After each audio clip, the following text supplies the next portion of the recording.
അറിയിക്കട്ടെ. ഇന്നലെ ഞാൻ നേരത്തെ പറഞ്ഞതുപോലെ ഔചാരിതമായിട്ട് ഒരു കാര്യം സംഭവിച്ചു. അതിനാൽ എനിക്ക് കടന്നു വരുവാൻ സാധിച്ചില്ല. എങ്കിലും ഇന്ന് നമുക്ക് കൂടി വരുവാൻ ദൈവം സഹായിച്ചല്ലോ. കഴിഞ്ഞ ദിവസങ്ങളിൽ നമ്മൾ പഠിച്ചുകൊണ്ടിരുന്നത് ഉൽപ്പത്തി പുസ്തകം 11-ാം അധ്യായത്തിൽ നടന്ന സംഭവമാണ്. നമുക്കറിയാം, ദൈവം നോഹയെ അനുഗ്രഹിച്ചു, വാഗ്ദത്തം കൊടുത്തു, അനുഗ്രഹം കൊടുത്തു, അവരെ പറഞ്ഞയച്ചു. എന്നാൽ അതിനെതിരായി കൂടിയ ഒരു കൂട്ടം ആൾക്കാരെ നമ്മൾ കണ്ടു. അത് നിമ്രോദിൻ്റെ നേതൃത്വത്തിലാണെന്ന് നമ്മൾ കാണുവാനിടയായിത്തീർന്നു. 11-ാം അധ്യായത്തിലേക്ക് വരുമ്പോൾ 2-ാം വാക്യത്തിൽ ഇപ്രകാരം പറഞ്ഞു: ഷീനാർ ദേശത്ത് ഒരു സമഭൂമി കണ്ട് അവിടെ അവർ ഒരുമിച്ച് കൂടി. 6-ാം വാക്യത്തിലേക്ക് വരുമ്പോൾ അവർ ഉണ്ടാക്കുന്ന ആ പട്ടണം കാണാൻ ദൈവം ഇറങ്ങി വന്നു. ദൈവം അവിടെ ഭാഷ കലക്കി എന്ന് നമ്മൾ കണ്ടു. അതാണ് നമ്മൾ പറഞ്ഞു നിർത്തിയത്. അതിനുശേഷം നമ്മൾ യൂണിറ്റിയെ പറ്റി നമ്മൾ പറഞ്ഞു. എന്താണ് അവിടെ സംഭവിച്ചത്, എന്തുകൊണ്ടാണ് എന്തുകൊണ്ടാണ് ദൈവം അവരെയൊക്കെ തള്ളിക്കളയാനുള്ള കാരണം എന്നൊക്കെ നമ്മൾ ചിന്തിക്കുവാൻ വേണ്ടി ഇടയായിത്തീർന്നു. ഞാനും അതിനെപ്പറ്റി ചിന്തിച്ചുകൊണ്ടൊക്കെ ഇരിക്കുകയായിരുന്നു. എങ്കിലും ഇന്നും ദൈവം നമ്മളെ ദൈവവചനത്തിലൂടെ നമ്മളെ ശക്തിപ്പെടുത്തും, ബലപ്പെടുത്തും, നമുക്ക് ആവശ്യമാകുന്ന കാര്യങ്ങൾ പറഞ്ഞു തരുമെന്ന് ഞാൻ വിശ്വസിക്കുകയാണ്. കഴിഞ്ഞ ആഴ്ച ഞാൻ പറഞ്ഞ ഇപ്രകാരമാണ്: ദൈവത്തെ അല്ലാതെ തന്നെത്താൻ മഹത്വപ്പെടുത്തുവാൻ അവർ തീരുമാനിച്ചു. പിന്നെ രണ്ടാമത്തെ ഒരു കാര്യം, സ്വന്തം മഹത്വത്തിനു വേണ്ടി അധ്വാനിക്കുന്ന ഒരു കൂട്ടം ജനം. ഒന്ന്, ദൈവം മഹത്വമല്ലാതെ തങ്ങളുടെ നാമം മഹത്വപ്പെടണമെന്നും സ്വന്തം മഹത്വത്തിനു വേണ്ടി അധ്വാനിക്കുന്ന ഒരു കൂട്ടം ജനം. അതിനുശേഷം നമ്മൾ കണ്ടു, ദൈവത്തിൻ്റെ കൽപ്പന അനുസരിക്കാതിരിക്കുന്ന ഒരു കൂട്ടം ജനം. ഇതൊക്കെയായിരുന്നു അവരുടെ പ്രത്യേകത. നമ്മളതിന് വായിച്ച വാക്യങ്ങൾ ജെനസിസ് 9:1, ജെനസിസ് 11:4 നമ്മൾ കണ്ടു. എന്തുകൊണ്ടാണ് ദൈവം അവിടെ ഇൻവോൾവ് ആയത്, അല്ലെങ്കിൽ ദൈവം ഇറങ്ങി വന്നതെന്ന് ചോദിച്ചാൽ അതിൻ്റെ പിന്നിലുള്ള കാര്യം ഇത്രയേ ഉള്ളൂ: അവിടെ ഒരു യൂണിറ്റി ഉണ്ടായിരുന്നു, ഒരൈക്യത. ഐക്യമത്യപ്പെട്ട് ദൈവസന്നിധിയിൽ എന്ത് കാര്യം ചോദിച്ചാലും ദൈവം തരുമെന്നുള്ളത് ദൈവത്തിൻ്റെ വാഗ്ദത്തമാണ്. കഴിഞ്ഞ ആഴ്ച നമ്മളത് കേട്ടു, അല്ലെ കഴിഞ്ഞ ആഴ്ച നമ്മളത് കണ്ടു. എന്നാൽ ഇവിടെ അവർ കൂടിയിരിക്കുന്ന ദൈവനാമ മഹത്വത്തിന് വേണ്ടിയല്ല, പിന്നെ മറിച്ചോ തങ്ങൾ എല്ലാവരും ഒരുമിച്ച് നിൽക്കണമെന്നും അവിടെ ഒരുമിച്ച് നിന്നതിന് ശേഷം തങ്ങളെ ബലപ്പെടുത്തണമെന്ന്, ശക്തീകരിക്കണമെന്നോ ഒക്കെയുള്ളൊരു തോട്ട്സ് വന്നു. ഇത് കണ്ടപ്പം ദൈവം അവിടെ ഇറങ്ങി വന്ന് അവരെ ചിന്തിച്ചു കളഞ്ഞു. അതിൻ്റെ പിന്നിലുള്ള കാരണം ഇത്രയേ ഉള്ളൂ: ദൈവം മനുഷ്യരുടെ കഴിവിനെ ഭയന്നതല്ല. പല ആൾക്കാരും, പ്രത്യേകിച്ച് ദൈവമില്ല എന്നൊക്കെ പറയുന്ന ആൾക്കാർ ചോദിക്കുന്ന ചോദ്യങ്ങളിലൊന്നാണ്, ദൈവം എന്തിനാ ഇറങ്ങി വന്ന് അതിനെ ഡിസ്ട്രോയ് ചെയ്തത്? ദൈവത്തിന് മനുഷ്യരെ ഭയമായിരുന്നോ? ദൈവത്തിന് ഭയമായിരുന്നോ എന്ന് ചോദിച്ചാൽ അല്ല, ദൈവത്തിന് ഡിസ്ട്രോയ് ചെയ്യാൻ ദൈവം ഇറങ്ങി വരികയോ ചെയ്യേണ്ട കാര്യമൊന്നുമില്ലായിരുന്നു. പക്ഷെ ഇതിൻ്റെ പിന്നിലുള്ള കാര്യം ഇത്രയാണ്: പക്ഷെ പാപം നിയന്ത്രണം കൂടാതെ വളർന്നാൽ അതിൻ്റെ ഫലം നാശമായി പോകും. നമ്മൾ കണ്ടു, ഉൽപ്പത്തി പുസ്തകം 6-ാം അധ്യായം തുടങ്ങുമ്പോൾ തന്നെ കണ്ടത്, ദൈവത്തിൻ്റെ പുത്രന്മാരും മനുഷ്യരുടെ പുത്രന്മാരെ സ്നേഹിച്ച് വിവാഹം കഴിച്ചതിന് ശേഷം സംഭവിച്ചതിൻ്റെ അനന്തരഫലം നമ്മൾ 6-ാം അധ്യായത്തിൽ കണ്ടതാണ്. അങ്ങനെ വന്നൊരു സമൂഹം പിന്നീട് പാപത്തിലേക്ക് അകപ്പെട്ടു പോയി. പിന്നെയും ദൈവം അവരെ നശിപ്പിക്കാതിരിക്കേണ്ടതിന് വേണ്ടി ദൈവം ഒരു പ്രിക്കോഷൻ എടുത്തതാണ്. എന്ത്? അവരുടെ ഭാഷ കലക്കി കളഞ്ഞത് എന്ന് നമ്മൾ കഴിഞ്ഞ ആഴ്ച കേൾക്കുവാൻ വേണ്ടി ഇടയായിത്തീർന്നു. ഇന്നും ഞാൻ യൂണിറ്റിയെ പറ്റി, ഐക്യമത്യത്തെ പറ്റി 1-2 കാര്യങ്ങളിലൂടെ പറയുവാനാണ് ഞാൻ താല്പര്യപ്പെടുന്നത്. നമ്മൾ കണ്ടു മത്തായി എഴുതിയ സുവിശേഷം 18-ാം അധ്യായം 20-ാം വാക്യം. നമുക്കെല്ലാവർക്കും അറിയാവുന്നൊരു വാക്യം. ആർക്കും ആ വാക്യം കാണാതറിയാവുന്ന ആരെങ്കിലുമൊക്കെ ഉണ്ടോ? കാണും. നമ്മുടെ പ്രാർത്ഥനയിൽ എപ്പോഴും നമ്മൾ പ്രാർത്ഥിക്കുന്ന 2-3 പേർ എന്റെ നാമത്തിൽ കൂടി വരുന്നിടത്തൊക്കെയും അവരുടെ മധ്യത്തിൽ ഞാനുണ്ട് എന്ന് കർത്താവ് അരുളിച്ചെയ്തു. ഒന്നുകൂടെ ബൈബിള് ആ വാക്യം എടുത്തവർ ഒന്ന് വായിച്ചേ.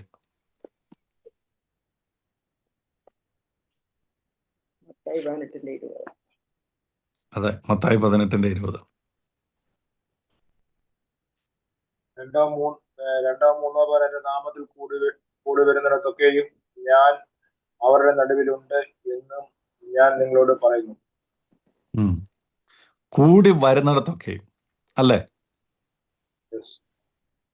അപ്പം ഇന്ന് ഒരുപക്ഷെ നിങ്ങൾ ഒറ്റയ്ക്കായിരിക്കാം, അല്ലെങ്കിൽ കുടുംബത്തോടായിരിക്കാം വരുന്ന ഈ മീറ്റിംഗ് കേൾക്കുന്നത്. ഇപ്പം നമ്മളൊക്കെ ഒരുമിച്ചാണ്. അങ്ങനെയാണെങ്കിൽ ഇന്ന് രാത്രി ഈ മീറ്റിങ്ങിൽ ആരുടെ സാന്നിധ്യമുണ്ട്? യേശുക്രിസ്തുവിന്റെ സാന്നിധ്യമുണ്ട്. അത് നിങ്ങൾ വിശ്വസിക്കുന്നുണ്ടോ? ഷുവർ. അങ്ങനെയെങ്കിൽ ഇന്ന് പൽക്കാലം ആ ദൈവത്തിൻ്റെ സാന്നിധ്യം എവിടെ ഉണ്ട്? നമ്മുടെ നമ്മുടെ മധ്യ നടുവിലുണ്ട്, നമ്മുടെ മധ്യത്തിലുണ്ട്. ആ ദൈവിക സാന്നിധ്യമുണ്ട്. അങ്ങനെയാണെങ്കിൽ ആദ്യം നമ്മൾ ചെയ്യേണ്ടത് കാര്യം, ആ ദൈവത്തെ നമ്മൾ എന്ത് ചെയ്യണം? മഹത്വപ്പെടുത്തണം. അക്നോളജ് ചെയ്യണം. നമ്മൾ മനസ്സിലാക്കണം ദൈവത്തിൻ്റെ സാന്നിധ്യം ഇവിടെ ഉണ്ട്. അങ്ങനെയെങ്കിൽ ഒരു നിമിഷം കണ്ണുകൾ അടച്ച് നമുക്കൊന്ന് പറഞ്ഞിട്ട്, കർത്താവേ, അങ്ങയുടെ സാന്നിധ്യം ഇവിടെ ഉണ്ടെന്ന് ഞങ്ങൾക്കറിയാം. ഞങ്ങൾ പഠിക്കുന്നത് അങ്ങയുടെ വചനമാണ്, ഞങ്ങൾ കേൾക്കുന്നത് അങ്ങയുടെ വചനമാണ്. ഞങ്ങൾ ഒരുമിച്ച് ചിന്തിക്കുന്ന ഈ സമയത്ത് കർത്താവേ, അങ്ങയുടെ സാന്നിധ്യം ഞങ്ങളുടെ നടുവിൽ ഉണ്ടെന്ന് ഞങ്ങൾ അറിയുന്നു. രണ്ടോ മൂന്നോ പേർ അങ്ങയുടെ നാമത്തിൽ കൂടി വരുന്നിടത്ത് കർത്താവെ, അങ്ങയുടെ സാന്നിധ്യമുണ്ടെന്ന് അങ്ങയുടെ വചനം പറയുന്നല്ലോ. കർത്താവെ, ഇന്ന് പകൽക്കാലം, ഇന്ന് ഈ സന്ധ്യാസമയത്ത് ഞങ്ങൾ ഒരുമിച്ച് അങ്ങയുടെ നാമത്തിൽ കൂടി വരുന്നു. അങ്ങയുടെ സാന്നിധ്യം ഞങ്ങളുടെ നടുവിൽ ഉള്ളതിനായിട്ട് സ്തോത്രം. അങ്ങ് ഞങ്ങളോട് സംസാരിക്കുന്നതിനായിട്ട് സ്തോത്രം. Hallelujah, hallelujah.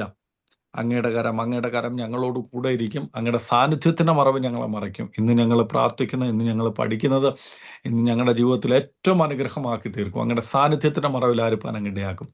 യേശുവിൻ നാമത്തിൽ തന്നെ. ആമേൻ, ആമേൻ, ആമേൻ. അപ്പം അങ്ങനെയാണെങ്കിൽ ഇന്ന് ദൈവിക സാന്നിധ്യം എവിടെ ഉണ്ട്? നമ്മുടെ നടുവിലുണ്ട്. ആ വാക്ക് ശ്രദ്ധിച്ചോ. രണ്ടോ മൂന്നോ പേർ എൻ്റെ നാമത്തിൽ കൂടി വരുന്നിടത്ത്. അപ്പോൾ പൊതുവെ നമ്മൾ വിചാരിക്കുന്ന ഒരു കാര്യം, ഇത് സഭയിലെ കാര്യമാണെന്ന്. സഭയിലാണ് എത്ര പേരുണ്ട്? കുറേ അധികം പേരുണ്ട് അല്ലേ? ഒന്നിൽ കൂടുതൽ ആൾക്കാരുണ്ട്. ചിലപ്പം പാസ്റ്ററുണ്ട്, പാസ്റ്റർ ഫാമിലി ഉണ്ട്, സഹവിശ്വാസികളുണ്ട്. പക്ഷേ ഇത് ഏറ്റവും ആപ്റ്റായിട്ടുള്ള വരുന്നത് എവിടെയാണെന്നറിയാമോ? കുടുംബത്തിൽ. എവിടെ ആയിരിക്കും? കുടുംബത്തില. അതെ, തീർച്ചയായിട്ടും. അതാണ് കഴിഞ്ഞ ആഴ്ച നമ്മൾ കണ്ടൊരു കാര്യമുണ്ട്. 127 സങ്കീർത്തനത്തിൻ്റെ കുറച്ച് വാക്യങ്ങളൊക്കെ നമ്മൾ വായിച്ചു. എന്നിട്ട് അതിൻ്റെ അകത്തൊരു വാക്യമുണ്ട്, എൻ്റെ പ്രിയനവൻ ഉറക്കത്തിൽ കൊടുക്കുന്നു. ഇന്ന് നിങ്ങൾ എൻ്റെ മനോഹരമായ മുഖമൊക്കെ കാണുന്നുണ്ടല്ലോ. അത് കഴിഞ്ഞ ദിവസങ്ങളിൽ ദൈവം എനിക്ക് നൽകിയ ഐപ്പാഡിലൂടെ. ദൈവം എൻ്റെ പ്രാർത്ഥന കേട്ടു, എനിക്കൊരു ഐപ്പാഡ് ദൈവം തന്നു. അങ്ങനെ ഇപ്പം ഹല്ലേലൂയ. അതിനായിട്ട് ഞാൻ ദൈവത്തിന് നന്ദി പറയുന്നു. ആമേൻ, ആമേൻ, ആമേൻ, ഹല്ലേലൂയ. ഞാൻ അതിൻ്റെ പിന്നിലെ കാര്യങ്ങളൊക്കെ കഴിഞ്ഞ ആഴ്ച നിങ്ങളോട് പ്രാർത്ഥിച്ചപ്പോൾ ഞാൻ പറഞ്ഞല്ലോ. എങ്കിലും ദൈവം അത് തന്നു. അതിനായിട്ട് ഞാൻ ദൈവത്തിന് നന്ദി പറയുന്നു. അങ്ങനെയെങ്കിൽ എന്നെ കേൾക്കുന്നവരെ, ഈ ദൈവിക സാന്നിധ്യമുള്ള സ്ഥലത്ത് ദൈവിക സാന്നിധ്യം നിലനിൽക്കണമെങ്കിൽ നമ്മൾ ഒരുപാട് കാര്യങ്ങൾ കാത്തു സൂക്ഷിച്ചേ പറ്റത്തുള്ളൂ. കഴിഞ്ഞ ദിവസങ്ങളിലൊക്കെ ഞാൻ ദൈവിക സാന്നിധ്യം എന്ന് പറയുന്ന വിഷയത്തെപ്പറ്റി പഠിച്ചുകൊണ്ടിരിക്കുകയായിരുന്നു. ഒരുപക്ഷെ ഇത് ക്ലാസ് കഴിഞ്ഞതിന് ശേഷമോ അല്ലെങ്കിൽ ഉൽപ്പത്തി പുസ്തകത്തിൻ്റെ ഏതെങ്കിലും ഒരു സ്റ്റേജ് വരുമ്പോൾ അതുകൂടെ നമുക്ക് പഠിക്കാം. ദൈവിക സാന്നിധ്യത്തിൻ്റെ പ്രത്യേകത, ഒന്ന്, ദൈവിക സാന്നിധ്യം ഉണ്ടെന്ന് നമ്മൾ മനസ്സിലാക്കണം. We should acknowledge. നമ്മൾ എപ്പോഴും മനസ്സിലാക്കണം, ഞാൻ ദൈവഭക്തനാണ്, ഞാനൊരു ദൈവവേദലാണ്, എന്നോടുകൂടെ ദൈവിക സാന്നിധ്യമുണ്ട്, ഞാൻ ദൈവിക സാന്നിധ്യത്തിലാണെന്ന് എന്ത് ചെയ്യണം? നമ്മളെപ്പോഴും മനസ്സിലാക്കണം. ഇത് മനസ്സിലാക്കിയില്ലെങ്കിൽ ഉള്ളൊരു കുഴപ്പം, ദൈവിക സാന്നിധ്യം നമ്മൾ അകന്നു പോകാൻ കഴിയും. അങ്ങനെ അകന്നു പോയി കഴിഞ്ഞാൽ പിന്നീട് ചെയ്യുന്നതും പ്രവർത്തിക്കുന്നതും എല്ലാം നമ്മുടെ കാര്യങ്ങളായിരിക്കും, നമ്മൾ തന്നെ ആയിരിക്കും. ഇവിടെ ഒരു കൂട്ടം ജനം ദൈവത്തിനെതിരായി ഒരുമിച്ച് കൂടി അവർ ചെയ്യുന്ന പ്രവൃത്തി, അവിടെ ദൈവിക സാന്നിധ്യമില്ലായിരുന്നു. പക്ഷെ ദൈവം ഇറങ്ങി വന്നിട്ട് അവരെ തകർത്ത് കളഞ്ഞു. എന്നാൽ പലപ്പോഴും നമ്മുടെ ജീവിതത്തിൽ അങ്ങനെ ആകരുത്. നമ്മളെല്ലാ കാര്യത്തിലും ദൈവിക സാന്നിധ്യം തിരിച്ചറിഞ്ഞ് പ്രവർത്തിക്കുന്നവരായി തീരണം. ഇപ്പം ഉദാഹരണം പറഞ്ഞാൽ, നമ്മുടെ കുടുംബത്തിൻ്റെ അവസ്ഥ പറഞ്ഞാൽ നമുക്കറിയാം, ഭാര്യയും ഭർത്താവും ചേർന്ന 2 പേരാ. ഒരു കുഞ്ഞുണ്ടാകുമ്പോൾ എന്തുവായി? 3 പേരായി. രണ്ടോ മൂന്നോ പേർ ദൈവനാമത്തിൽ കൂടി വരുന്നിടത്ത് ദൈവത്തിൻ്റെ സാന്നിധ്യം ഉണ്ടെന്ന് പറഞ്ഞാൽ നമ്മൾ അവിടെ സംസാരിക്കുന്ന കാര്യങ്ങൾ, നമ്മൾ നമ്മുടെ കുഞ്ഞുങ്ങളോട് പറയുന്ന കാര്യങ്ങൾ, അത് ദൈവിക ഹിതപ്രകാരമുള്ള കാര്യങ്ങളായിരിക്കണം. ഇല്ല എങ്കിൽ ഒരു കാര്യം നമ്മൾ മനസ്സിലാക്കണം, നമ്മുടെ കുടുംബത്തിൽ നിന്ന് ദൈവിക സാന്നിധ്യം എന്നേക്കുമായി നഷ്ടപ്പെട്ടു പോകും. ദൈവിക സാന്നിധ്യം നമ്മുടെ ജീവിതത്തിൽ നിന്ന് നഷ്ടപ്പെട്ടു പോകും. അങ്ങനെയെങ്കിൽ ഇന്ന് എന്നെ കേൾക്കുന്നവരെ, കാര്യം ദൈവം മനുഷ്യനെ സൃഷ്ടിച്ചപ്പോൾ പറഞ്ഞൊരു കാര്യമാണ്, എന്ത്? അവർ അപ്പനെയും അമ്മയും വിട്ട് മറന്നുപോയോ?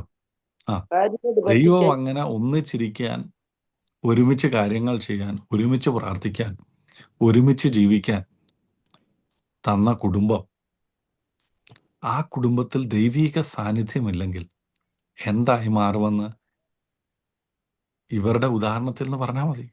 കഴിഞ്ഞ ആഴ്ച ഞാനത് പറഞ്ഞു. എന്താ പറഞ്ഞതെന്നറിയാലോ? ഇവരെല്ലാം കൂടെ ഒരുമിച്ച് പണിയാൻ വേണ്ടി വന്നു. കെട്ടിടം പണിതുകൊണ്ടിരിക്കുക. ദൈവം വന്ന് പാക്ഷ കലക്കിയപ്പോഴത്തേക്കിന് മേളിൽ നിൽക്കുന്ന പുള്ളിക്കാരൻ താഴെ നിൽക്കുന്നവനോട് പറഞ്ഞു, എടാ കട്ട എടുത്ത് താടാന്ന് പറഞ്ഞ പുള്ളിക്ക് അത് കേട്ടിട്ട് മനസ്സിലായില്ല.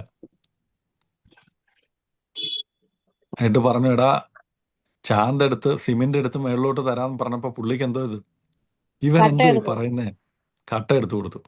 പ്രശ്നം തുടങ്ങി. അപ്പൊ ഈ പുള്ളിക്കാരൻ പറയാൻ തുടങ്ങി, എത്ര നാളായിട്ട്, ഇത്രയും ദിവസമായിട്ടും എൻ്റെ കൂടെ നിന്നിട്ട് നിനക്കിത് മനസ്സിലായില്ല എന്ന് ചോദിച്ചു. അപ്പൊ മറ്റേ പുള്ളി പറഞ്ഞു, മനസ്സിലാവുന്ന ഭാഷ പറഞ്ഞാലല്ലേ ഇതൊക്കെ മനസ്സിലാകത്തുള്ളൂ. ഇതാണ് മിക്കവാറും സംഭവിക്കുന്നത്. അങ്ങനെ സംഭവിക്കുന്നുണ്ടെങ്കിൽ ആലോചിച്ചോണം, ദൈവിക സാന്നിധ്യം എവിടെ എന്തോ ഇത് നഷ്ടപ്പെട്ടു പോയി. അങ്ങനെയെങ്കിൽ ഇന്ന് അത് തിരിച്ചു പിടിക്കാനുള്ള ഏറ്റവും നല്ല സുവർണ അവസരമാണ് ഇന്ന് രാത്രി. കാര്യം ദൈവജനം പറയുന്നു, അധികം കൂടുതൽ ആൾക്കാരൊന്നും വേണ്ട, 2 or 3 പേര് മതി. ദൈവിക സാന്നിധ്യം അവിടെ ഉണ്ട്. ദൈവിക സാന്നിധ്യം അവിടെ ഇറങ്ങും.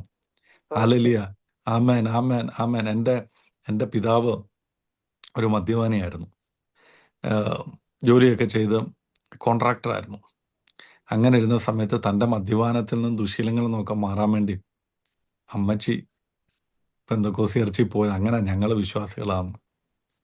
അപ്പൊ അമ്മച്ചി അന്ന് അപ്പനില്ലാത്ത സമയത്ത് ഞാനൊക്കെ അന്ന് തീരെ ചെറുതാ, എൻ്റെ ചേട്ടന്മാരുടെയൊക്കെ കൈ കോർത്ത് പിടിച്ച്, പ്രത്യേകിച്ച് എൻ്റെ നേരെ മൂത്ത ചേട്ടൻ്റെ കൈ കോർത്ത് പിടിച്ചിരുന്ന് പ്രാർത്ഥിക്കുമായിരുന്നു.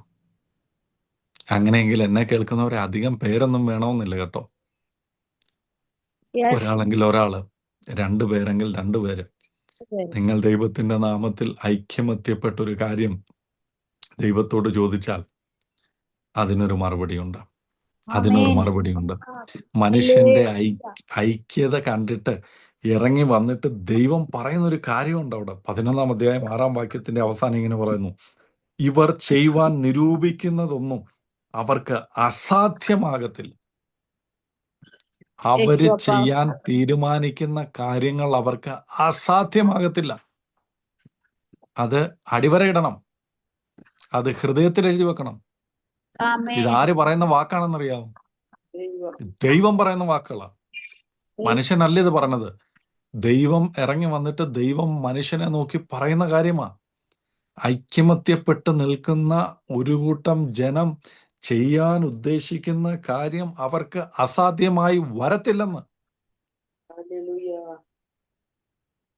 അങ്ങനെയെങ്കിൽ ഇത് ദൈവമില്ലാത്ത ജനത്തിന്റെ കാര്യമാണ്. അങ്ങനെയെങ്കിൽ ദൈവമുള്ള നമ്മുടെ കാര്യം, അസാധ്യങ്ങളെ സാധ്യമാക്കാൻ ദൈവത്തിന് കഴിയും. അതെങ്ങനെ എങ്ങനെയെന്ന് ചോദിച്ചാൽ ഒരേ ഒരു കാര്യം, നമ്മുടെ നടുവിലുള്ള ഐക്യത. ഈ ഐക്യത ഉണ്ടെങ്കിൽ അസാധ്യങ്ങളെ സാധ്യമാക്കാൻ കഴിയും. ദൈവിക സാന്നിധ്യം നമുക്ക് വേണ്ടി ഇറങ്ങി വരും. എന്നെ ബൈബിൾ വളരെയേറെ സന്തോഷിപ്പിച്ച ഒരു വ്യക്തിയാണ് ഹിസ്കിയാവ് എന്ന് പറയുന്നൊരു രാജാവ്. അദ്ദേഹത്തെ പറ്റി പറഞ്ഞിരിക്കുന്ന 2 ക്രോണിക്കൽസ് 2 ദിനവൃത്താന്ത പുസ്തകത്തിലാണ്. 2 ദിനവൃത്താന്ത പുസ്തകം 29-ാം അധ്യായം അതിൻ്റെ 1-ാം വാക്യം ഒന്ന് വായിക്കാമോ?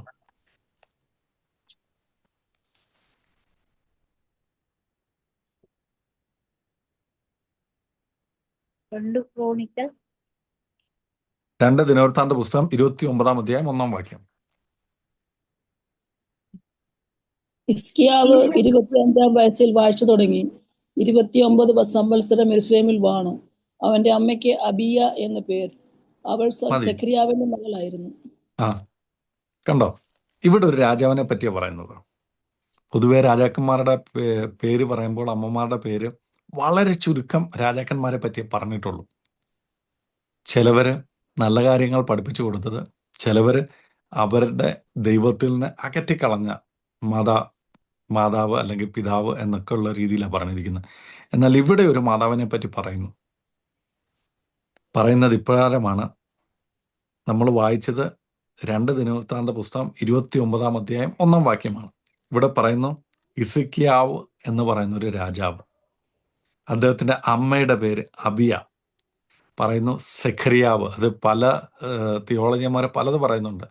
പണ്ഡിതന്മാർ പറയുന്നുണ്ട് ഈ സെഖര്യാവ് എന്ന് പറയുന്ന ഒരു പുരോഹിതൻ്റെ മകളായിരുന്നു ഈ മാതാവെന്ന് പറയുന്നവരുണ്ട്. അല്ലെങ്കിൽ ഒരു വേദ പണ്ഡിതനായിരുന്ന അല്ലെങ്കിൽ ഒരു വേദശാസ്ത്രിയായിരുന്ന സെഖര്യാവിൻ്റെ മകളായിരുന്നു എന്ന് പറയുന്നുണ്ട്. എന്ത് തന്നെ ആയാലും ആയിക്കൊള്ളട്ടെ, ഈ മാതാവിൻ്റെ പേര് അബിയ, രാജാവിൻ്റെ പേര് ഹിസ്കിയാവ്. ഇദ്ദേഹമാണ് ദൈവത്തിന് ഇതപ്രകാരം ജീവിച്ചു. ഏറ്റവും ലാസ്റ്റ് മരിക്കാൻ പോയപ്പോൾ ദൈവത്തോട് കരഞ്ഞപേക്ഷിച്ച് ദൈവം 15 വർഷം കൂടെ നീട്ടിക്കൊടുത്ത രാജാവാണ് ഇദ്ദേഹം. അത് ഞാൻ പറയുന്നതിൻ്റെ കാരണം ഇത്രയേ ഉള്ളൂ, പറഞ്ഞു തുടങ്ങുന്നതിൻ്റെ കാരണം ഇത്രയേ ഉള്ളൂ. ഇദ്ദേഹത്തിൻ്റെ പിതാവ് ആരാണെന്നറിയാമോ? 28-ാം അധ്യായം 1-ാം വാക്യം. ആഹാസ് വാഴ്ച തുടങ്ങിയപ്പോൾ അവന് 20 വയസ്സായിരുന്നു. അപ്പൊ അദ്ദേഹത്തിന്റെ പിതാവിന്റെ പേരാണ് ആഹാസ്. അദ്ദേഹത്തിന്റെ പ്രവൃത്തി എന്തൊക്കെയായിരുന്നെന്നറിയാമോ? 2-3 വാക്യങ്ങൾ. അവൻ ഇസ്രായേൽ രാജാക്കന്മാരുടെ വഴികളിൽ നടന്നു, ബാൽ വിഗ്രഹങ്ങളെ വാർത്തുണ്ടാക്കി.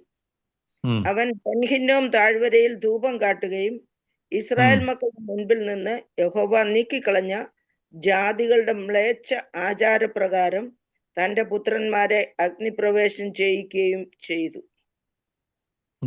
ഇനി അങ്ങോട്ട് നോക്കിയാൽ ഈ ആഹാസ് രാജാവ് ചെയ്ത കാര്യങ്ങളാണ് പറഞ്ഞിരിക്കുന്നത്. കുറെ അധികം കാര്യങ്ങൾ. വിഗ്രഹാരാധന, മ്ലേച്ഛതകൾ കൊണ്ടുവന്നു, മക്കളെ അഗ്നിപരീക്ഷണം നടത്തി, അങ്ങനെ കുറെ കാര്യങ്ങളൊക്കെ ഇദ്ദേഹം ചെയ്തു. ദൈവത്തിൽ നിന്ന് അകന്നു പോയൊരു മനുഷ്യൻ. അദ്ദേഹത്തിന്റെ മകനാണ് ആര്? ഹിസ്കിയാവ്. പക്ഷെ അദ്ദേഹത്തെ പറ്റി പറഞ്ഞു വരുമ്പോൾ ഇവിടെ എഴുതിയിരിക്കുന്ന ഒരു കാര്യമുണ്ട്. എന്താണെന്നറിയാമോ? അവൻ തൻ്റെ അപ്പനായ ദാവീദ് ചെയ്തതുപോലെ യഹോവയ്ക്ക് പ്രസാദമുള്ളത് ചെയ്തു. കാരണം എന്താ? ദൈവത്തെ പ്രസാദിപ്പിച്ചു. കാരണം എന്തായിരിക്കും? അമ്മ. സാധാരണ എല്ലാവരും അപ്പൻ്റെ കൂട്ടല്ല ചെയ്യേണ്ടത്, രാജാവിന്റെ മോനല്ലേ. ഈ അമ്മ നല്ല വഴി പറഞ്ഞു കൊടുത്തു. അമ്മ, ഒരു മാതാവ്. അപ്പൊ ഇനി പെൺകുഞ്ഞുങ്ങൾക്കൊക്കെ ഇടാൻ പറ്റിയ നല്ല പേരുകളിൽ ഒന്ന് കേട്ടോ, അബിയ. ഓർത്തോണം, ദൈവഭക്തിയായ ഒരു മാതാവ്, തൻ്റെ മകന് നേർവഴിക്ക് നടത്തിയ ഒരു മാതാവ്. ഈ ഇദ്ദേഹത്തിന് നിങ്ങൾ സമയം കിട്ടുമ്പോൾ 28-ാം അധ്യായം വായിച്ചു നോക്കിയാൽ നമുക്ക് കാണാൻ കഴിയുന്നൊരു കാര്യം, ഈ ആഹാസ് രാജാവ് ചെയ്ത കാര്യം യഹോവയുടെ ആലയത്തിലെ കാര്യങ്ങളെല്ലാം നശിപ്പിച്ചു. അവിടുത്തെ സ്വർണം, വെള്ളി, പാത്രങ്ങളൊക്കെ എടുത്ത് മറ്റുള്ള രാജാക്കന്മാർക്ക് വരെ പുള്ളി കൊടുത്തു. അങ്ങനെ ഇരിക്കുന്ന സമയത്ത് ഇനി ഒരു 30-ാം അധ്യായത്തിലേക്കൊക്കെ നമുക്ക് കടന്നു വരുമ്പോൾ നമുക്ക് കാണാൻ കഴിയുന്നത്, ഇദ്ദേഹം ആദ്യം ചെയ്യുന്നത് ദൈവത്തിൻ്റെ ആലയം ശുദ്ധീകരിച്ചു. ലേവ്യന്മാരെയൊക്കെ വിളിച്ചിട്ട് പറഞ്ഞു, നിങ്ങളെന്തോ ചെയ്യണം, നിങ്ങളെ ദൈവം തിരഞ്ഞെടുത്തത്, നിങ്ങളെ ദൈവം വിളിച്ചത് ദൈവത്തെ ആരാധിക്കാനാണ്. അതുകൊണ്ട് ദയവായി ദേവാലയം ശുദ്ധീകരിച്ച് നിങ്ങൾ നിങ്ങളുടെ ജോലി ചെയ്യണം. അന്ന് നമുക്കറിയാം ഇസ്രയേലിൽ 2 രാജ്യമാണ്, ഇസ്രയേലും യഹൂദയും. ഇദ്ദേഹം യഹൂദയുടെ രാജാവാ. അതുപോലെ തന്നെ എഫ്രീമും മനേശ എന്ന് പറയുന്ന പകുതി ഗോത്രങ്ങൾ വേറെ സ്ഥലത്തുമുണ്ട്. പുള്ളി അവിടെ ചെയ്ത കാര്യങ്ങൾ എന്തൊക്കെയാണെന്നറിയാമോ? 30-ാം അധ്യായം അതിൻ്റെ 9-ാം വാക്യത്തിൻ്റെ അവസാനം ഇപ്രകാരം പറയുന്നു: യഹോവ കരുണയും കൃപയും കരുണയുള്ളവനല്ലോ, നിങ്ങൾ അവൻ്റെ അടുക്കലേക്ക് തിരിഞ്ഞുകൊള്ളുവിൻ, എങ്കിൽ അവൻ നിങ്ങളെ നോക്കത്തക്കവണ്ണം മുഖം തിരിച്ചു കളയുകയില്ല. അങ്ങനെ ഓട്ടാളർ എഫ്രീമിൻ്റെയും മനേശയുടെയും ദേശത്ത് പട്ടണം തോറും സെബലൂൻ വരെ സഞ്ചരിച്ചു. അവരോ അവരെ പരിഹസിച്ചു. കാര്യം ദേശത്തെല്ലായിടത്തും അയൽ രാജ്യത്തും ദൈവത്തെ അറിയാവുന്ന നടുക്കൊക്കെ ആൾക്കാരെ അയക്കുക.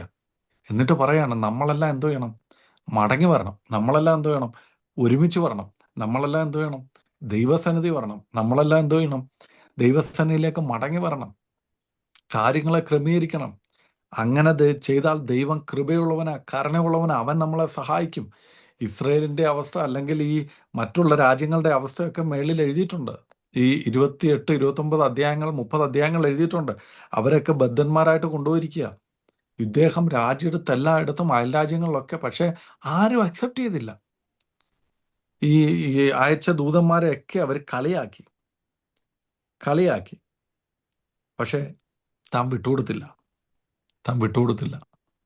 ഞാനത് പറയാൻ കാര്യം, ഇന്ന് കുടുംബത്തിൻ്റെ അവസ്ഥ നോക്കി, കുഞ്ഞുങ്ങളെ നോക്കി, അല്ലെങ്കിൽ നാളത്തെ ഭാവിയെ നോക്കി ഒരുപക്ഷെ വിഷമത്തോടെയാണ് ഇന്ന് നിങ്ങൾ എൻ്റെ വചനം കേൾക്കുന്നെങ്കിൽ, ഇന്ന് ദൈവഭൃത്യനായ ഈ യെഹിസ്കീയാവ് ചെയ്തതുപോലെ ചെയ്താൽ നിങ്ങളുടെ ജീവിതത്തിൽ ഒരു അനുഗ്രഹം, Praise the Lord. ഒരൈക്യത ദൈവം അയക്കുമെന്ന് ദൈവവചനം ഇന്ന് രാത്രി നമ്മളോട് പറയുകയാണ്. Praise God. ഹല്ലേലൂയ. ഞാനത് വിശ്വസിക്കുന്നു. നമ്മൾ ഇന്ന് പറഞ്ഞുകൊണ്ടിരിക്കുന്ന ഐക്യതയെ പറ്റിയാ. പക്ഷെ ഇവരുടെ നടുവിൽ ഒരു ഐക്യത നടന്നു.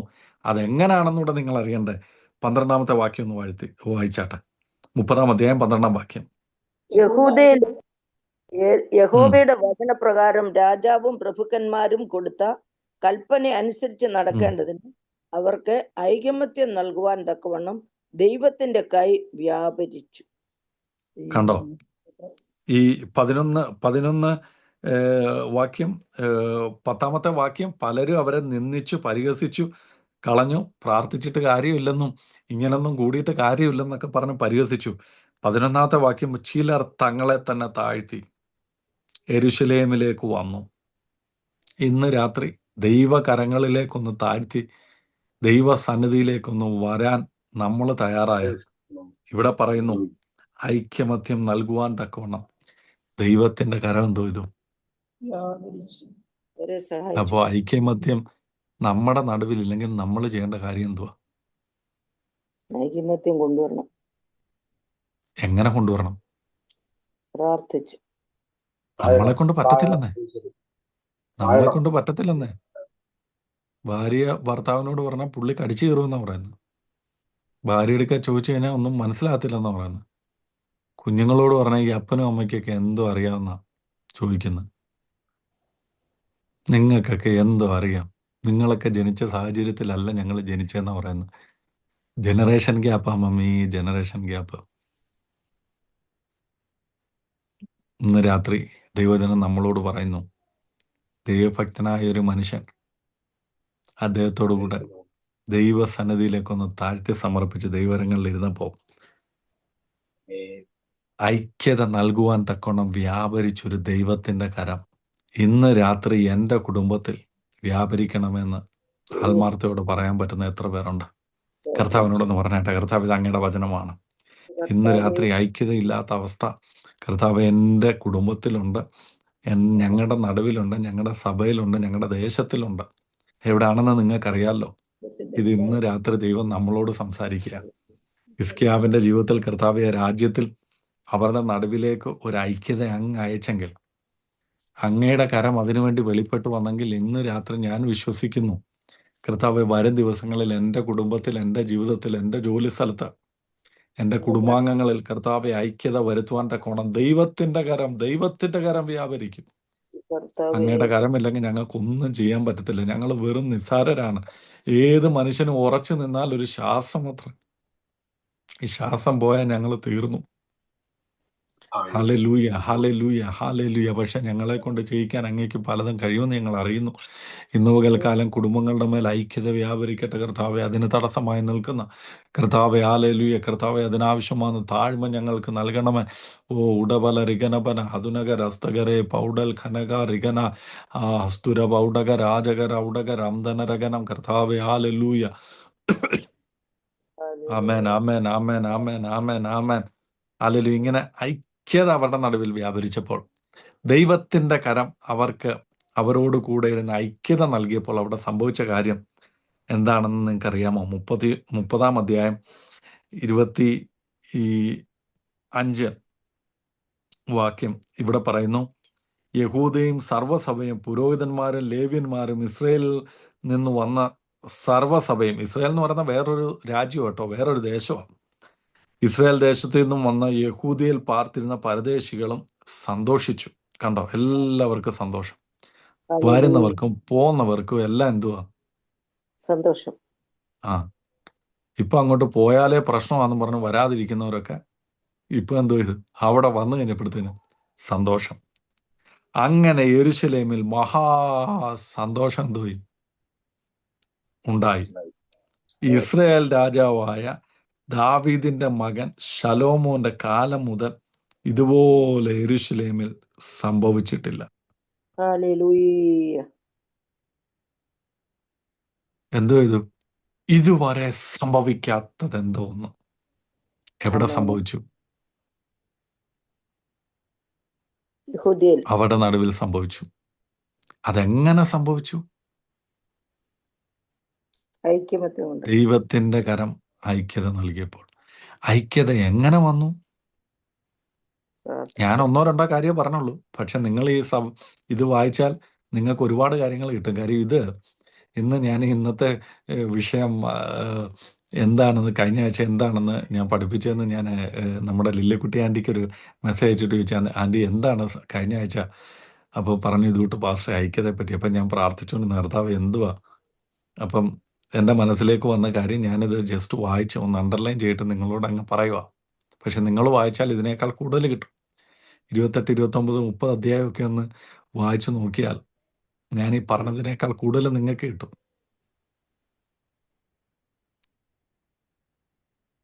ഇതുവരെ സംഭവിച്ചിട്ടില്ലാത്തതൊന്നും ഒരു സന്തോഷം. നമ്മൾ പറയത്തില്ലേ പണ്ട് ആ പുള്ളിയുടെ ഉണ്ടായിരുന്നപ്പോൾ എന്ത് നല്ലതായിരുന്നെന്ന്. ആ പുള്ളിയുടെ കാലത്ത് ഉള്ള സന്തോഷം മതിയായിരുന്നോ? ഇപ്പൊ വേണ്ടേ? പണ്ട് പറയായിരുന്നു ശലോമോന്റെ കാലത്ത്, ഇവിടെ പറയാണ് ശലോമോന്റെ കാലത്തുണ്ടായിരുന്നത് പോലെ ഇതുപോലെ യെരൂശലേമിൽ സംഭവിച്ചിട്ടില്ലെന്ന്. എന്നിട്ട് അടുത്ത വാക്ക് പറയുന്നുണ്ടെന്നു, ജനത്തെ അനുഗ്രഹിച്ചു, അവരുടെ അപേക്ഷ കേൾക്കുകയും അവരുടെ പ്രാർത്ഥന അവന്റെ വിശുദ്ധ നിവാസമായ സ്വർഗത്തിലെത്തുകയും ചെയ്തു. കണ്ടോ, ഐക്യമത്യപ്പെട്ട് അവര് പ്രാർത്ഥിച്ച പ്രാർത്ഥന എവിടെത്തി? സ്വർഗത്തിലെത്തി. അപ്പം മനുഷ്യൻ ചെയ്യാൻ ഉദ്ദേശിച്ചത് സാധ്യമാകുമോ ഇല്ലയോ? ആകും. എങ്ങനെ? ദൈവത്തിന്റെ ഐക്യമത്യപ്പെട്ട് ഒരുമിച്ച് പ്രാർത്ഥിച്ചാൽ, ഐക്യമത്യപ്പെട്ട് ഒരുമിച്ച് കൂടിയാൽ. എന്നെ കേൾക്കുന്നവരെ, നമ്മുടെ ജീവിതത്തിൽ ഇങ്ങനെ ഒരു സന്തോഷം നമ്മൾ ആഗ്രഹിക്കുന്നില്ലേ? നമ്മുടെ പ്രാർത്ഥനകൾ ദൈവം കേൾക്കണമെന്ന് നമ്മൾ ആഗ്രഹിക്കുന്നില്ലേ? ഇതിനു മുമ്പ് വായിച്ചു കഴിഞ്ഞാൽ നമുക്ക് കാണാൻ കഴിയുന്നുണ്ട്, ഹിസ്കിയാ രാജാവ് പ്രാർത്ഥിക്കുന്ന സമയത്ത് ദൈവം അവിടുത്തെ ജനത്തിന് സൗഖ്യം നൽകിയെന്നും പറയുന്നുണ്ട് കേട്ടോ. അങ്ങനെ കുറേ കാര്യങ്ങളൊക്കെ ഇതിൻ്റെ അകത്ത് പറയുന്നുണ്ട്. അവർക്ക് വേണ്ടി പ്രാർത്ഥിക്കുകയും അവർക്ക് അങ്ങനെ ദൈവം അവർക്ക് സൗഖ്യം നൽകി എന്നൊക്കെ പറയുന്നുണ്ട്. ഈ 29-ാം അധ്യായത്തിൽ പറയുന്നുണ്ട്. അങ്ങനെയെങ്കിൽ ദൈവ സൗഖ്യമായിരിക്കും, ദൈവ സന്തോഷമായിരിക്കും. ദൈവം പ്രാർത്ഥിക്കുന്ന വിഷയങ്ങൾക്ക് എന്തോ ചെയ്യും? മറുപടി അയക്കും. അതിന് നമ്മുടെ ദൈവത്തിന് കഴിയും. കണ്ടോ, ഒരു കൂട്ടം ജനം ദൈവഹിതമില്ലാതെ ഒരുമിച്ച് കൂടിയപ്പോൾ അവർക്ക് നാശം. അവരുടെ തലമുറകളെ ദൈവം ഛിന്ന ഭിന്നമാക്കി കളഞ്ഞു. അവരുദ്ദേശിച്ച കാര്യം നടക്കാതെ സാധ്യമാകാതെ പോയി. എന്നാൽ ഇവിടെ ഒരു കൂട്ടം തന്നെത്താൻ താഴ്ത്തി ദൈവസന്നിധിയിൽ ഇരുന്നിട്ട് അവർ ദൈവത്തോട് പറയുക, കർത്താവെ, ഞങ്ങളെ തന്നെ താഴ്ത്തുന്നു, ഞങ്ങൾ ചെയ്ത പാപങ്ങളൊക്കെ ഞങ്ങളോട് ക്ഷമിക്കണമേ എന്ന് പറഞ്ഞ് അവർ ദൈവസന്നിധിയിൽ വന്നിരുന്ന് പ്രാർത്ഥിക്കാൻ തുടങ്ങിയപ്പോൾ അവരുടെ ജീവിതത്തിൽ സംഭവിച്ച കാര്യം നമ്മൾ കേട്ടോ. അവർക്ക് അസാധ്യമായിരുന്നു 3 സ്ഥലത്തെ ജനങ്ങൾ ഒരുമിച്ച് കൂടുക. അതും പലരും അവരെ കളിയാക്കിയെന്നൊക്കെയാണ് നമ്മൾ കേട്ടത്, അല്ലേ? കളിയാക്കി അയച്ചു. പക്ഷെ എങ്കിലും അവിടെ ഒരു ദൈവത്തിൻ്റെ കരം അവർക്ക് വേണ്ടി പ്രവർത്തിച്ചു.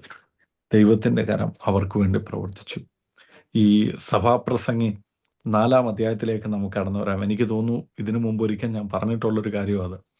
സഭാപ്രസംഗി 4-ാം അധ്യായത്തിൻ്റെ 8 മുതലുള്ള വാക്യങ്ങൾ. അവിടെ ജ്ഞാനികളുടെ ജ്ഞാനിയായ വ്യക്തി ഇപ്രകാരം എഴുതി വച്ചിരിക്കുന്നത് എന്താണെന്നറിയാമോ? ഞാൻ പിന്നെ ഏകാഗിയായ ഒരുത്തനുണ്ട്. നിങ്ങൾ ആ വാക്കുകൾ ശ്രദ്ധിച്ചു വായിക്കണം. 4-ാം അധ്യായം 8-ാം വാക്യം മുതലേ ഞാൻ വായിക്കുന്നത്. ഏകാഗിയായ ഒരുത്തനുണ്ട്, അവൻ ആരുമില്ല, മകനില്ല, സഹോദരനില്ല, എങ്കിലും അവൻ്റെ പ്രയത്നത്തിനൊന്നിനും അവസാനമില്ല. അവൻ്റെ കണ്ണ് സമ്പത്ത് കണ്ട് തൃപ്തി വരുന്നതുമില്ല. എന്നാൽ താൻ ആർക്കു വേണ്ടി പ്രയത്നിച്ചു സുഖം അനുഭവിച്ച് ത്യജിക്കുന്നു. ഇതും മായയും വല്ലാത്ത കഷ്ടപ്പെടുന്നതുമത്രേ. ഒരു മനുഷ്യൻ്റെ കാര്യത്തെപ്പറ്റി പറയുന്നത് ഏകാഗിയുടെ കാര്യം പറയുന്നത്. എന്നിട്ട് അടുത്ത വാക്ക് വരുമ്പോൾ ഇപ്രകാരം പറയുന്നു, ഒരുവനേക്കാൾ ഇരുവർ ഏറെ നല്ലത്. നല്ലത്. അവർ തങ്ങളുടെ പ്രയത്നത്താൽ നല്ല നല്ല പ്രതിഫലം കിട്ടുന്നു. വീണാൽ ഒരുവൻ മറ്റൊരുവനെ എഴുന്നേൽപ്പിക്കും. കാര്യം ഇപ്പം 2 പേരുണ്ടായിട്ട് ഒരു കാര്യമില്ല, നേരെ നിൽക്കുന്നവനെ ചവിട്ടിയിടുക. ഏകാഗി വീണാലോ അവനെ എഴുന്നേൽപ്പിക്കാൻ ആരുമില്ലായക കൊണ്ട് അവൻ അയ്യോ കഷ്ടം. കഷ്ടം. 2 പേർ ഒരുമിച്ച് കിടന്നാൽ അവർക്ക് എന്തോ ചെയ്യും? കുളിർ മാറും. ഒരുത്തൻ തന്നെ ആയാലോ എങ്ങനെ കുളിർ മാറും? ഒരുത്തനെ ആരെങ്കിലും ആക്രമിച്ചാൽ 2 പേർക്ക് അവനോട് എതിർത്ത് നിൽക്കാം. കണ്ടോ? ഒരുവനേക്കാൾ 2 ഏറ്റവും നല്ലത് എന്ന് ദൈവജനം പറയുന്ന കാര്യമാണ്. ദൈവജനം ഇവിടെ പറയുകയാണ് എന്ത്? ഐക്യത. ഐക്യത ഐക്യത പക്ഷെ ഇന്ന് കുടുംബം ഉണ്ടെങ്കിലും നമ്മളിൽ പലരും ഏകാഗികളാണ്. അതിൻ്റെ അർത്ഥം സ്വന്തം കാര്യം.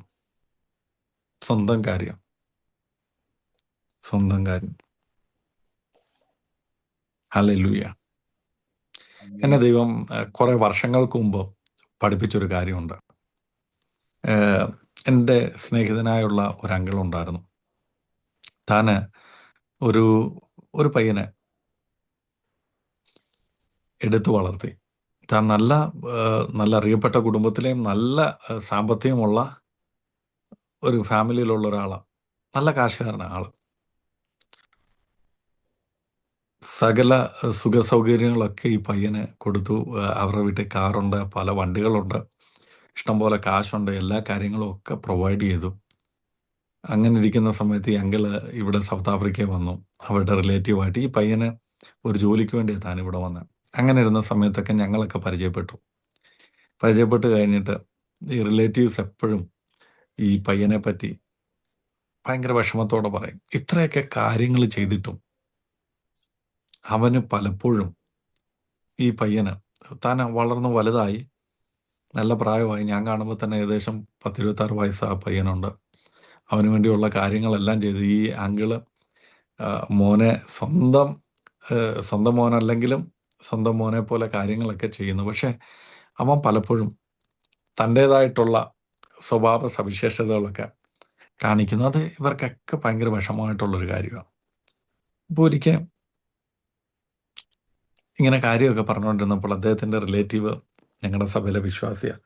അപ്പോൾ എന്നോട് ഇങ്ങനെ പറഞ്ഞു. അപ്പം ഞാനിങ്ങനെ എന്തോ ചെയ്യണം എന്നൊക്കെ ഇങ്ങനെ ആലോചിച്ചുകൊണ്ടിരുന്ന് ഞാനിങ്ങനെ പറഞ്ഞു കഴിഞ്ഞപ്പോഴത്തേന് പെട്ടെന്ന് ദൈവാത്മാവ് എന്നോട് സംസാരിച്ചു. എടാ, നീ ഈ പയ്യനൊക്കെ ആയിട്ട് വലിയ വ്യത്യാസമൊന്നുമില്ല. ഞാൻ ഞെട്ടിപ്പോയി. ദൈവമേ, ഞാനും അവനും ഒക്കെ തമ്മിൽ വലിയ വ്യത്യാസമൊന്നുമില്ലല്ലോ. കാര്യം ഇവൻ്റെ കുറേ സ്വഭാവ സവിശേഷതകൾ നമുക്കുമുണ്ട്. കാര്യം ഒരനാഥൻ്റെ ഏറ്റവും വലിയ പ്രശ്നം എന്താണെന്നറിയോ? അവൻ ഇനി നിങ്ങൾ എത്ര കോടി രൂപ കൊടുത്തെന്ന് വെച്ചു, പുള്ളിക്ക് കല്യാണം കഴിപ്പിച്ചു എന്നോ അല്ലെങ്കിൽ നല്ല വീട് വെച്ചു കൊടുത്തെന്നോ നല്ല വാഹനം വെച്ചു കൊടുത്തെന്നോ ഒക്കെ ചെയ്താലും പുള്ളിയുടെ ഏറ്റവും വലിയ പ്രശ്നം എന്തോ? അവന് സ്നേഹം കിട്ടിയില്ല എന്നുള്ള ഉള്ളിൻ്റെ ഉള്ളിൽ പുള്ളിയോട് പറയും, മനസ്സ് പറയും, ഞാനാരാ അനാഥൻ. ഞാനാരാ അനാഥനാ. അനാഥനാണ്. ഈ അനാഥൻ്റെ ഏറ്റവും വലിയൊരു പ്രശ്നം, ഈ അനാഥൻ എന്ന് പറയുന്നത് തന്നെ ഈ ഏകാഗി എന്ന് പറയുന്ന കൂട്ടാ കാര്യമാണ്. കാര്യം എനിക്ക് വേറെ ആരും ഇല്ല. ഇല്ല. ഈ പുള്ളി എൻ്റെ അപ്പനല്ലല്ലോ, ഇവരെൻ്റെ അമ്മയല്ലല്ലോ, ഇവരെൻ്റെ സഹോദരങ്ങളല്ലല്ലോ. അപ്പൊ എനിക്ക് വേണ്ടി ആര് കെയർ ചെയ്യണം? ഞാൻ തന്നെ. ഞാൻ ആര് കെയർ ചെയ്യണം? സ്വന്തമായിട്ട് ഞാൻ കയറിയാണ് ചിന്ത.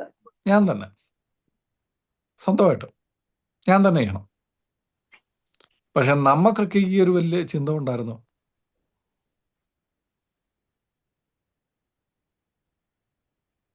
ഉണ്ടായിരുന്നു, അനാഥർക്കുണ്ടാവും. പക്ഷെ നമുക്കില്ല. കാര്യം എന്താണെന്നറിയോ? എനിക്കൊരപ്പനുണ്ട്, എനിക്ക് അമ്മയുണ്ട്, എനിക്ക് സഹോദരങ്ങളുണ്ട്. ആ അതിലേറ്റവും വലിയൊരു ഇത് ഒരപ്പനുണ്ടെന്നുള്ളത്. അപ്പൊ ദൈവം എന്നെ അന്ന് പഠിപ്പിച്ചു, എടാ നീ ഇത് കൂട്ടാ, നീ സ്വന്തം കാര്യമൊന്നും പറഞ്ഞ അങ്ങ് അത് അങ്ങ് അങ്ങ് അങ്ങ് മരിക്കുക. നീ മറന്നു പോകുന്നു എന്ത്? നിനക്കൊരപ്പൻ സ്വർഗത്തിലുണ്ടെന്ന്. അയ്യോ സ്തോത്രം. അത് മറക്കുന്നുണ്ട്. ഇപ്പൊ നമ്മൾ എന്ത് ചെയ്യുക? ഈ ഏകാഗിയെ പോലോ അനാഥനെ പോലോ ഒക്കെ അങ്ങ് ജീവിക്കുക. Oh glory. നമുക്കത് വേണം, ഇത് വേണം, അങ്ങനെ ഇങ്ങനെ എന്നൊക്കെ. എന്നെ കേൾക്കുന്നവരെ, ഈ നമ്മൾ വായിച്ച ഈ വാക്യം ഇനി ഞാൻ അതുകൂടെ വേഗത്തിൽ ഇത്രയും പറഞ്ഞു കഴിഞ്ഞപ്പോഴത്തേന് നിങ്ങൾക്ക് ആ പാടെ കൺഫ്യൂഷനായി. ഇതാണ്ട് ആദ്യം ഒരാളുടെ കാര്യം പറഞ്ഞു, ഏകാഗിയുടെ കാര്യം പറഞ്ഞു, ഇപ്പം രണ്ടുപേരുടെ കാര്യം പറഞ്ഞു. പക്ഷെ ദൈവവചനം അങ്ങനെ അതുകൊണ്ട് അവസാനിപ്പിക്കുന്നതല്ല. 12-ാമത്തെ വാക്യം, 2 പേർ അവനോട് എതിർത്ത് നിൽക്കാം, മുപ്പിരി ചരട് വേഗത്തിൽ എന്തോ ചെയ്യത്തില്ല. അറ്റുപോകത്തില്ല. അറ്റുപോകും. കണ്ടോ? ഈ വാക്യം പൊതുവെ നമ്മൾ കേൾക്കുന്ന കല്യാണ സമയത്താണ്. അതെ. ഏത് സമയത്താണെന്നറിയാലോ? ഇങ്ങനെ കൈ രണ്ടും ഇങ്ങനെ പിടിപ്പിച്ചു കൊടുക്കുമ്പോൾ പാസ്റ്റർ പറയും, മുപ്പിരി ചരട് എന്തോ ചെയ്യത്തില്ല. അറ്റുപോകത്തില്ല. അതിൻ്റെ കാര്യം എന്താണെന്നറിയോ?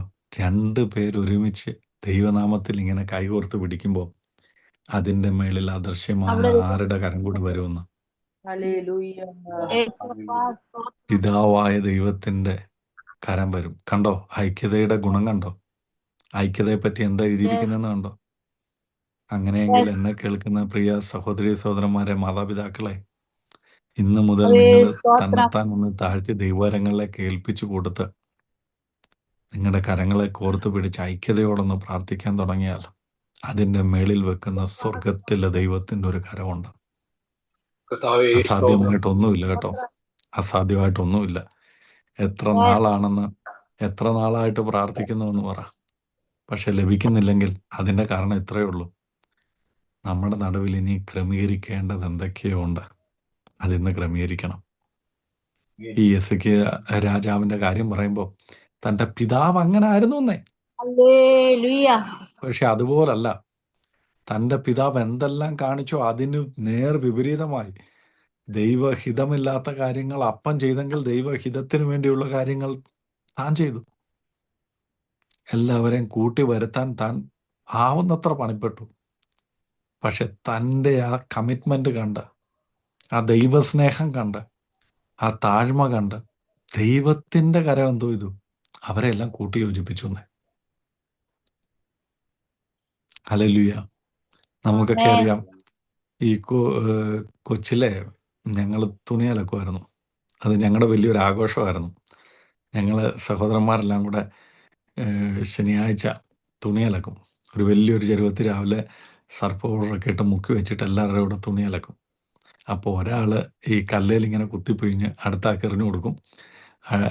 പുള്ളി അവിടെ നിന്നുകൊണ്ട് ഏതാ ഈ വെള്ളത്തിൽ 2-3 ബക്കറ്റിൻ്റെ അകത്ത് വെള്ളമൊക്കെ ഇങ്ങനെ നിറച്ച് വെച്ചേക്കും. അതിൻ്റെ അകത്തൊക്കെ മുക്കിയിട്ട് അഴയുടെ അടുത്തോട്ട് നിൽക്കുന്ന ആൾക്ക് എറിഞ്ഞു കൊടുക്കും.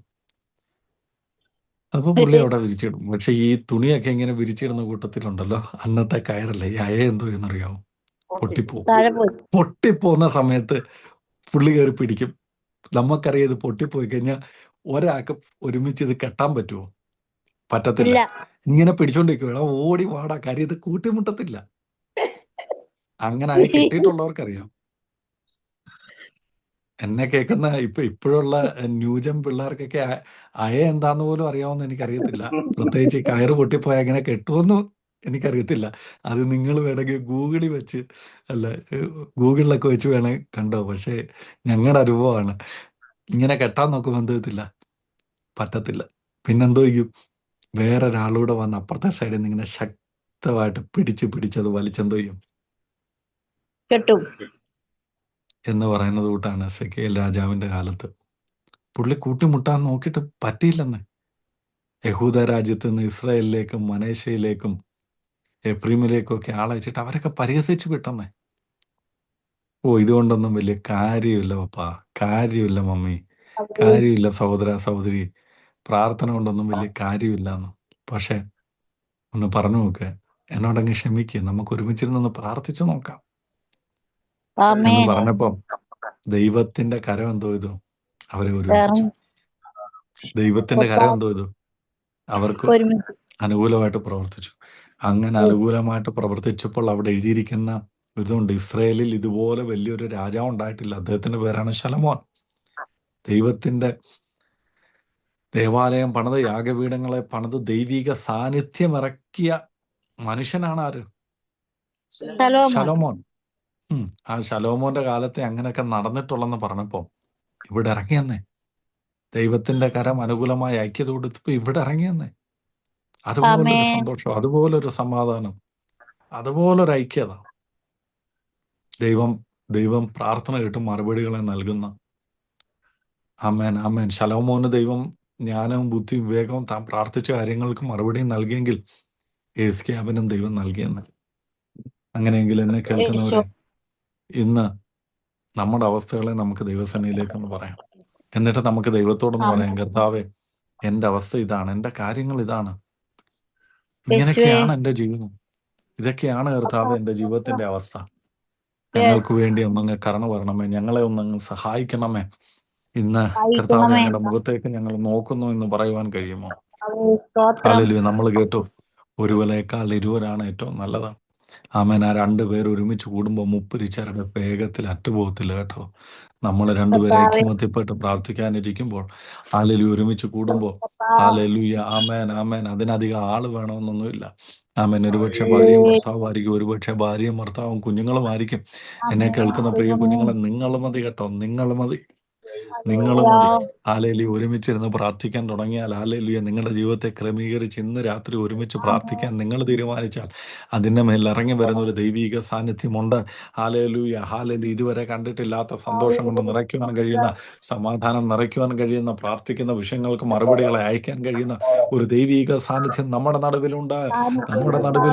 ഹല്ലേലൂയ. 2 പേർ ഐക്യമത്യപ്പെട്ട് പ്രാർത്ഥിക്കുന്ന ഏത് വിഷയത്തിന്റെ മേൽ പിതാവ് പുത്രൻ മഹത്വപ്പെടേണ്ടതിന്, ആമേൻ ആമേൻ ആമേൻ, നമുക്ക് നൽകാമെന്ന് വാക്ക് പറഞ്ഞ ഒരു ദൈവത്തിന്റെ സാന്നിധ്യമുണ്ട്. ദൈവത്തിന്റെ സാന്നിധ്യമുണ്ട്. Hallelujah hallelujah hallelujah hallelujah. യേശുവേ, സ്തോത്രം സ്തോത്രം സ്തോത്രം സ്തോത്രം സ്തോത്രം സ്തോത്രം. Amen amen amen amen amen amen. Hallelujah hallelujah hallelujah. ഉടബാരകന ഹസ്തുര ബൗഡാരികനെ ഉടബലരികന ബര. Hallelujah hallelujah hallelujah. Amen amen amen amen. Hallelujah. ഇതിനെപ്പറ്റി ഒരുപാട് കാര്യങ്ങൾ എനിക്ക് പറയണമെന്നുണ്ട്, പക്ഷെ നമ്മുടെ ക്ലാസ്സുകൾ ഇങ്ങനെ നീണ്ടുപോകും. അതുകൊണ്ട് ഒരു കാര്യം കൊണ്ട് ചുരുക്കത്തിൽ പറഞ്ഞിട്ട് ഞാൻ ഇന്നത്തെ എൻ്റെ വാക്കുകളെ അവസാനിപ്പിക്കാൻ ഞാൻ താല്പര്യപ്പെടുക. നമുക്കൊക്കെ അറിയാവുന്ന വേറൊരു ഐക്യതയുടെ പര്യായമാണ് അപ്പോസ്തല പ്രവൃത്തി 2-ാം അധ്യായം. 2-ാം അധ്യായത്തിലേക്ക് വരുമ്പോൾ നമുക്കറിയാം, 120 പേർ ഒരുമിച്ച് മർക്കോസിന്റെ മാളിക മുറിയിൽ ഇരുന്ന് പ്രാർത്ഥിക്കുന്ന ഒരു രംഗം. അവിടെ എന്തോ സംഭവിച്ചു? പരിശുദ്ധാത്മാവ് ഇറങ്ങി വന്നു. പരിശുദ്ധാത്മാവ് ഇറങ്ങി വന്നു. ഇവിടെ ഒരേ ഭാഷയിലുള്ള ഒരുപാട് പേർ ഒരുമിച്ചിരുന്നപ്പോൾ ദൈവസാന്നിധ്യം ഇറങ്ങി വന്ന് അവരെ എന്തോ ചെയ്തു? ഭാഷ കലക്കി കളഞ്ഞു.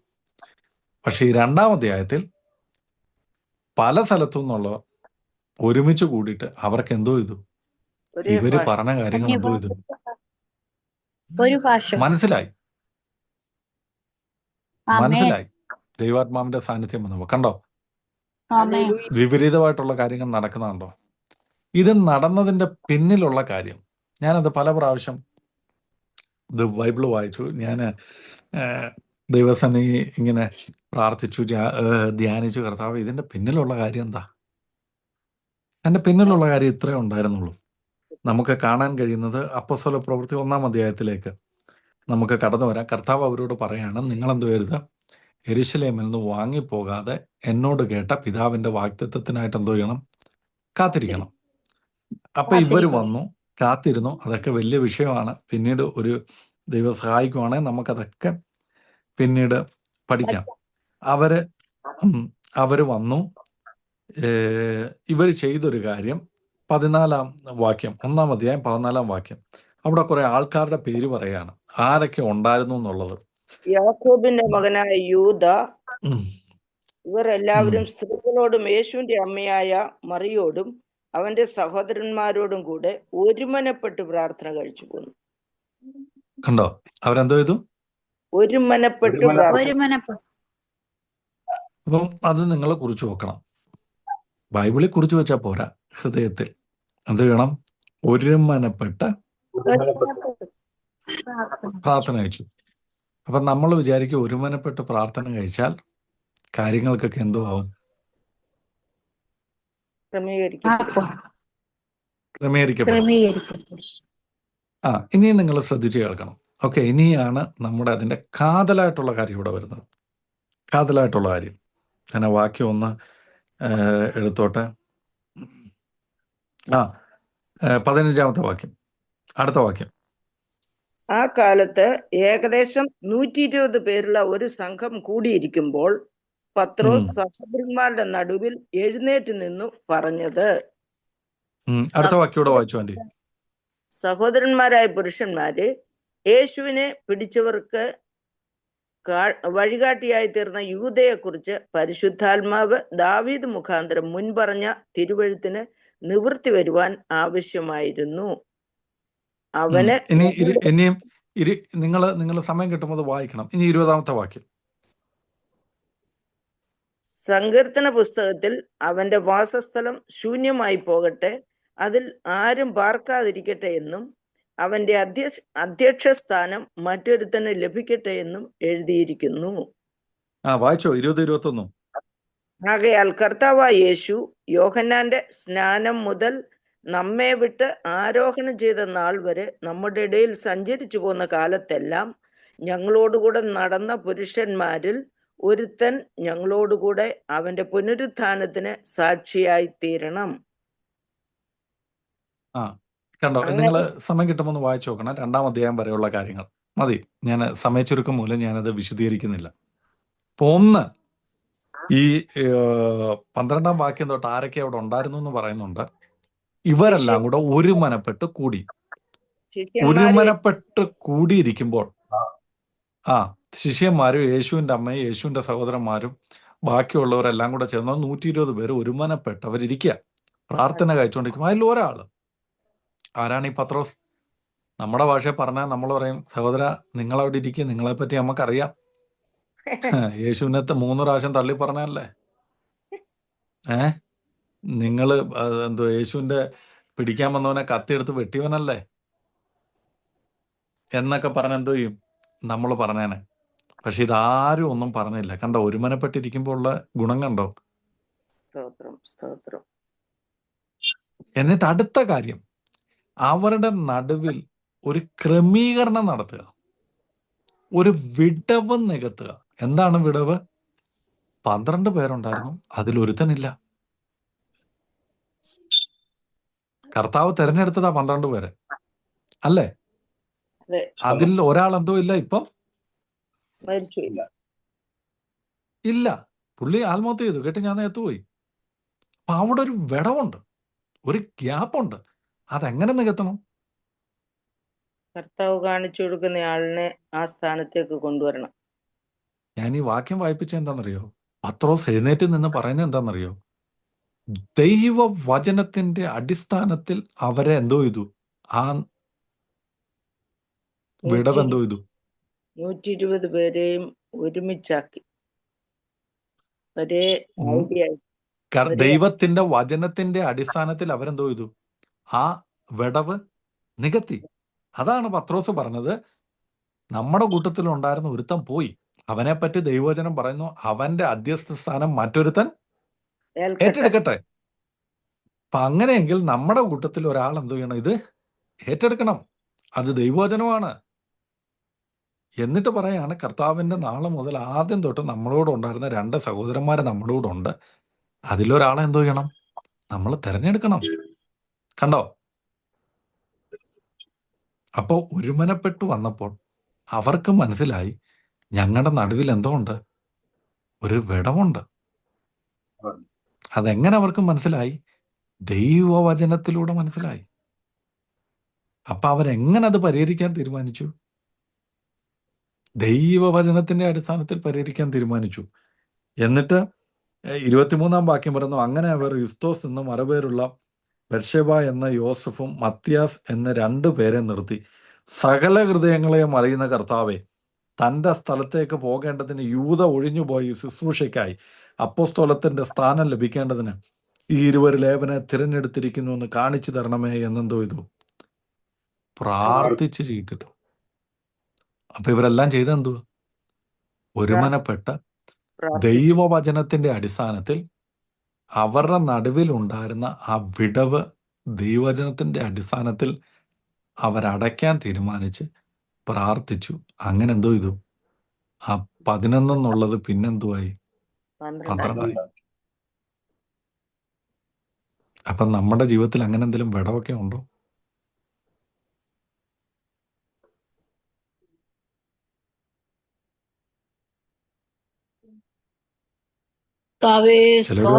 ചിലവര് പറയും എന്തുവാ സാറേ, അത് വിടവെന്നൊന്നും പറയാൻ പറ്റത്തില്ല, അത് അതിനേക്കാളൊക്കെ വലുതാന്നാ പറയുന്നത്. അടയ്ക്കണമെങ്കിൽ ഒരു വഴിയേ ഉള്ളൂ കേട്ടോ, ഈ ദൈവത്തിന്റെ വചനം. ദൈവത്തിന്റെ വചനം,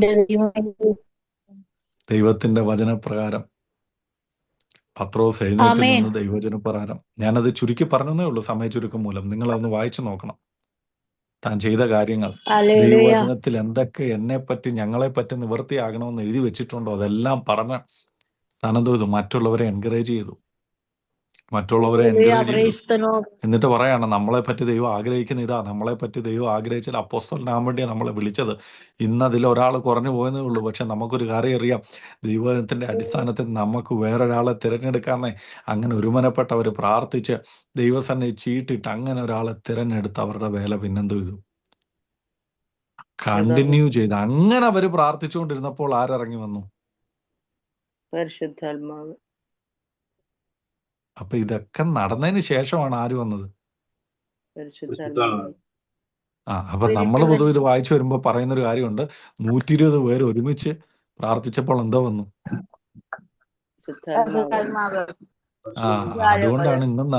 അതുകൊണ്ടാണ് ഇന്നും നമ്മുടെ നടുവിൽ ആര് വരാത്തത്? ഇന്ന് രാത്രി അതുകൂടെ മനസ്സിലായല്ലോ. അപ്പം ഞാൻ സമയ ചുരുക്കം മൂലം പറഞ്ഞേ ഉള്ളൂ. പിന്നീട് വേണമെങ്കിൽ നമുക്ക് പിന്നീട് എപ്പോഴേലും അത് വിശദീകരിക്കാം. ഇന്ന് രാത്രി നമ്മൾ പഠിച്ച കാര്യങ്ങൾ എല്ലാവർക്കും മനസ്സിലായെന്ന് ഞാൻ വിശ്വസിക്കുക. നമ്മൾ യേശുവിനെ പറ്റി കേട്ടു, യേശുവിന്റെ ശിഷ്യന്മാരുടെ കാര്യം നമ്മൾ കേട്ടു. ഇന്ന് രാത്രി നമ്മളെ തന്നെ ഒന്ന് താഴ്ത്തി സമർപ്പിക്കാവോ? കർത്താവിനോടൊന്ന് പറയാവോ, കർത്താവേ, ഞങ്ങൾക്ക് അങ്ങയുടെ കൃപ വേണം. ദൈവവചനത്തിന്റെ അടിസ്ഥാനത്തിൽ അങ്ങയുടെ കരങ്ങളിലേക്ക് ഞങ്ങളെ തരികയാണ്. ദൈവമേ, അങ്ങ് ഞങ്ങളെ സഹായിക്കണം. ഇന്ന് ഈ ദൈവവചനം കേട്ട ഓരോ കുടുംബങ്ങളുടെ മേൽ ഓരോ വ്യക്തിയുടെ മേൽ, ഓരോ കുഞ്ഞുങ്ങളുടെ മേൽ, ഓരോ സഹോദരിമാരുടെ മേൽ, സഹോദരന്മാരുടെ മേൽ അങ്ങയുടെ ആത്മാവിൻ്റെ സാന്നിധ്യത്തെ അയക്കണമേ. കർത്താവ്, ഒരു ദൈവത്തിൻ്റെ കരം പ്രവർത്തിച്ച് ഒരു ഐക്യത അവരുടെ നടുവിൽ നടങ്ങിയതുപോലെ കർത്താവെ, അങ്ങയുടെ ഭക്തന്മാരായ 120 പേർ കർത്താവെ ഒരുമിച്ച് ഒരുമനപ്പെട്ട അങ്ങയുടെ സന്നിധിയിൽ ഇരുന്ന് കർത്താവെ, ദൈവവചനത്തിൻ്റെ അടിസ്ഥാനത്തിൽ കർത്താവെ അവരുടെ വിടവുകളെ നികത്തി കർത്താവെ, അങ്ങയുടെ വചനത്തിൻ്റെ അടിസ്ഥാനത്തിൽ അങ്ങയോട് പ്രാർത്ഥിച്ചപ്പോൾ ഇറങ്ങി വന്ന ആത്മാവിൻ്റെ സാന്നിധ്യം ഞങ്ങളുടെ നടുവിൽ വ്യാപരിക്കേണ്ടതിനായി, ഞങ്ങളുടെ കുടുംബത്തിൽ വ്യാപരിക്കേണ്ടതിനായി, ഞങ്ങളുടെ തലമുറകളിൽ വ്യാപരിക്കേണ്ടതിനായിട്ട് ഞങ്ങൾ അങ്ങോട്ട് അപേക്ഷിക്കുന്നു. ഇതങ്ങയുടെ വാക്തത്വമാണ്, ഇതങ്ങയുടെ വാക്കുകളാണ്. ഓ ഉഡാറബ റീഗാനാബന ഹതുനഗരെ ഹസ്തുഗരം. അങ്ങയുടെ സാന്നിധ്യം, അങ്ങയുടെ സാന്നിധ്യം, അങ്ങയുടെ സാന്നിധ്യം ഞങ്ങളുടെ നടുവിൽ വ്യാപരിക്കേണ്ടതിനായിട്ട് ഞങ്ങൾ അങ്ങോട്ട് അപേക്ഷിക്കുന്നു.